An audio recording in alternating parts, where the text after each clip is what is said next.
આપનું સ્વાગત છે। ભરૂચમાં પોલીસ કર્મીએ જિલ્લા પોલીસ વડાના નામનો ખોટો સસ્પેન્શન હુકમ તૈયાર કર્યો હોવાની ઘટના સામે આવી। ભરૂચ ખાતેથી પોલીસ કર્મીનું કારસ્તાન સામે આવ્યું છે। જી હા, બિલકુલ આપને જણાવી દઉં કે ભરૂચમાં પોલીસ કર્મીએ જિલ્લા પોલીસ વડાના નામનો ખોટો સસ્પેન્શન હુકમ તૈયાર કર્યો હોવાની જે માહિતી છે અત્યારે સપાટી પર આવી છે।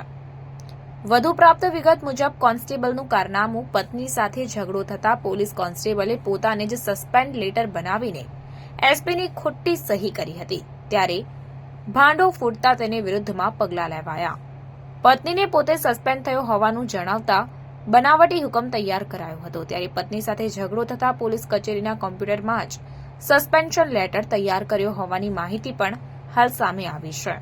પોલીસ કોન્સ્ટેબલ મહેશ સોલંકી વિરુદ્ધ આ બાબતે પોલીસ ફરિયાદ નોંધાવવા પામી છે અને તેની વિરુદ્ધમાં કાયદેસરની કાર્યવાહી પણ હાથ ધરાઈ છે।